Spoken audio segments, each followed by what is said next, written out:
Welcome to the Coffee Club, broadcasting live from New York with your host, Felix, and co-host, Dr. Mark. So let's have a cup of coffee and enjoy the show. There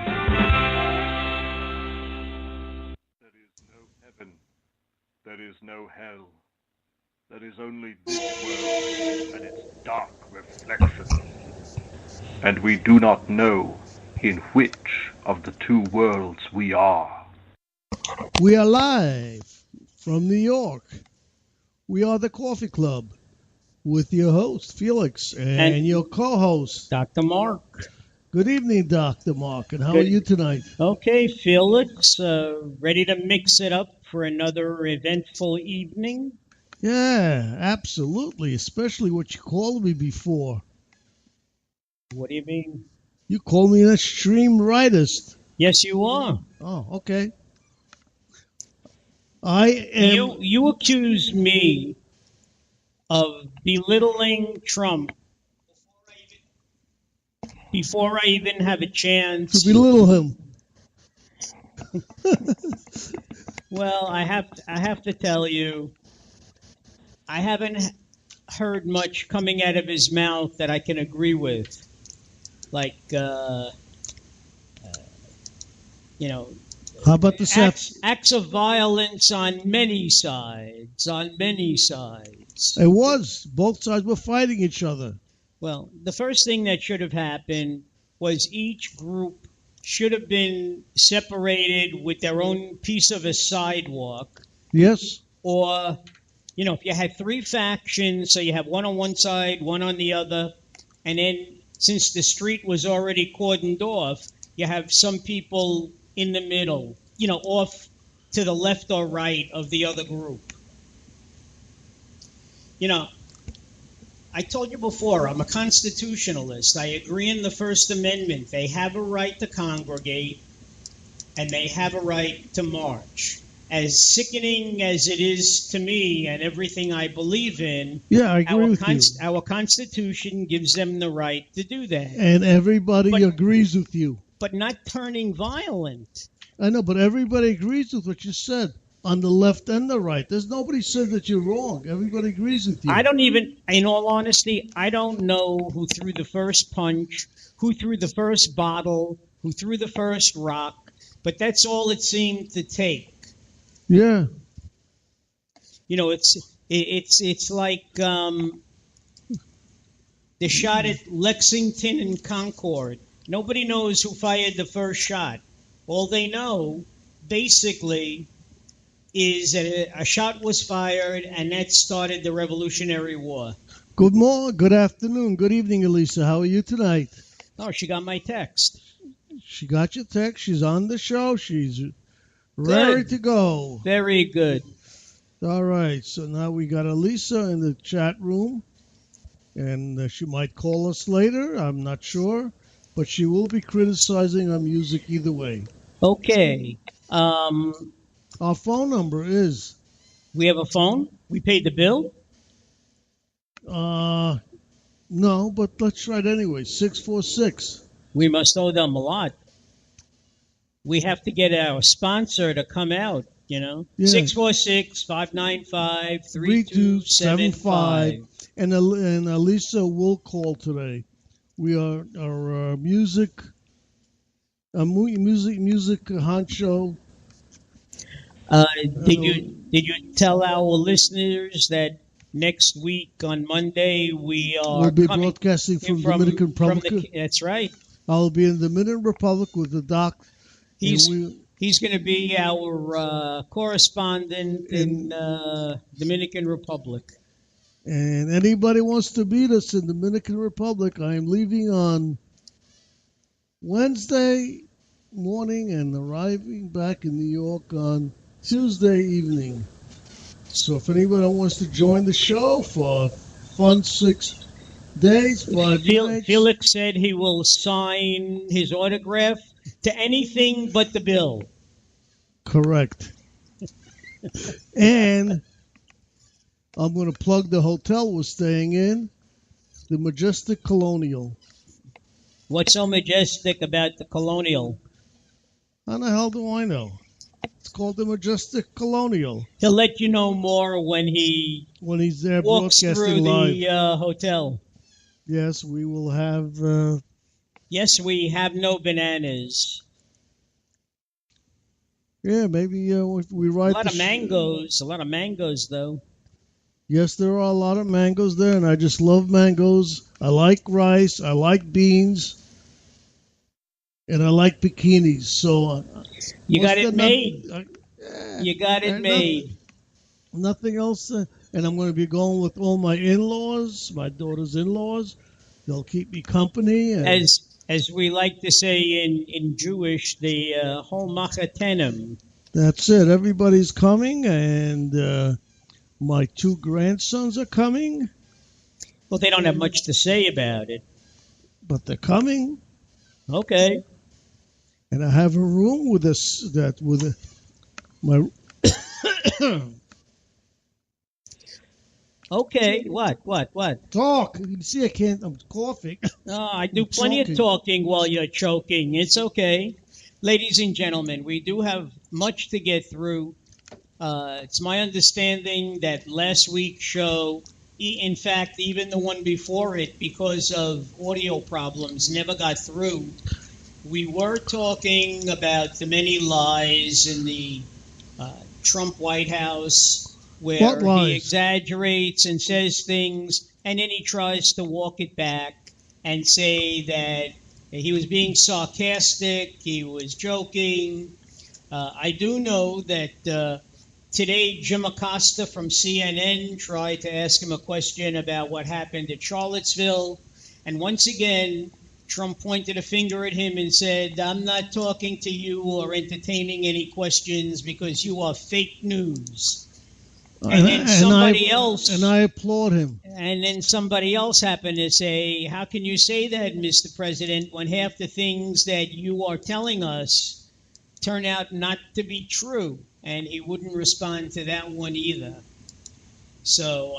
you shouldn't criticize the president. Why not? They criticize. He's the president. You know something? They United... criticize plenty of presidents in the past, whether they were Democrats or Republicans.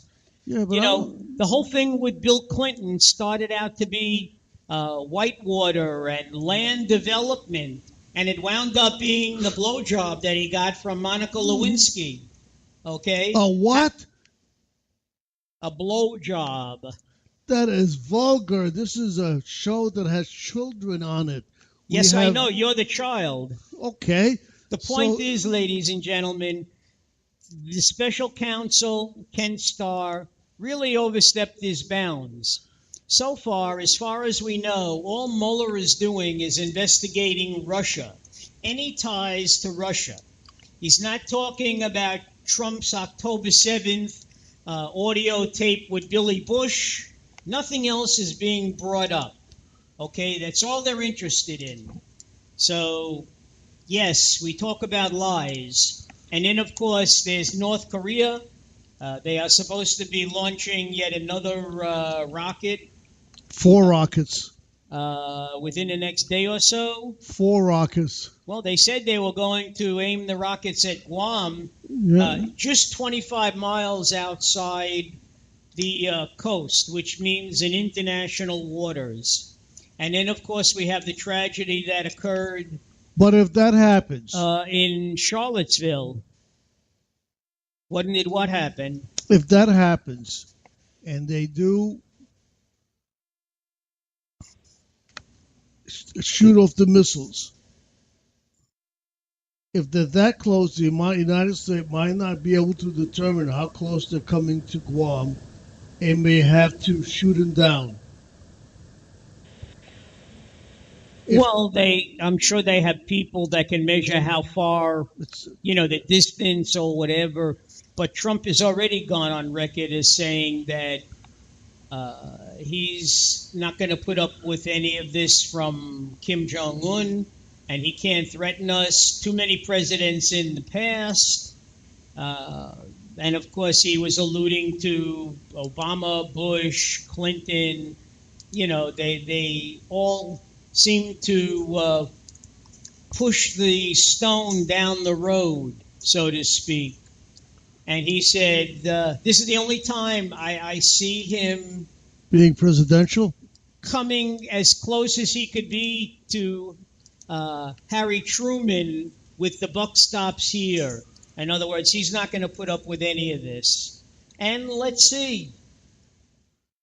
Look, the one thing we don't want is a war. I do agree with Lieutenant General H.R. McMaster when he was talking about military generals and officials, and he said the only way to prevent war is to keep training for war. And the troops in Guam, the Air Force runs these practice flights every single day like clockwork, more or less anticipating to make up a word, the unanticipatable. I mean, nobody wants war. Soldiers want war the least of all because they know that their lives are being put on the line. A lot of people say, well, that's what they signed up for. Nobody signed up to get killed. But nobody signs up for war. Nobody signs up to have 3 or 4 or 5 deployments to Iraq or Afghanistan. This is why there's so much PTSD among the veterans that come home, which really must be addressed. You can't shove it under the rug and say thank you for your service and then forget about them when they come home. No, you're right. And listen, I will be more than happy to applaud when I feel that Trump is doing something positive for the people without coming out with a statement like he did today, where he started by saying the unemployment rate and the stock market and everything is doing tremendously, which we know. But he waits until the last minute and a half of his impromptu press conference to deplore what happened on Saturday. And this is 2 days too late. When he said on Saturday, it happened on both sides, he should have mentioned the KKK, neo-Nazis, anti-fascists. And the bottom line is the woman who was killed, I use the term in air quotes, was an innocent bystander. I know she was working for some cause, but she certainly wasn't working for any of the causes that I just mentioned. No, I'm sure she wasn't. And she was in the wrong place at the wrong time. And, let's see what happens to this guy. I mean, listen, this guy, they denied his bail today, which is a good thing. I would have been shocked if they allowed him to get bail. It's just would have been horrific if they let him out. What? Nobody promised this guy bail. No. That's it. They denied him bail. He requested bail, and he denied it, and that's good. I tell you, you know what really made me feel old? They interviewed his mother. His mother, well, it's very possible that his mother could be 40 or 42. She's old enough to be my daughter. He's only 20. No, he was 40, the guy that did it. No, he is 20. I thought he was 40, the guy that did it. No, he's 20 years old. I heard wrong. Okay. But I mean, his mother could be I could be this guy's grandfather, God forbid. You were. But no. Sorry. But the mother, his mother did say that she doesn't know. All she knew it was that a pro-Trump rally that he was going to. And that's almost the problem with a lot of parents today. They don't really monitor where their children are going. Yes, the kid is 20 years old and you like to consider him a young adult, but at least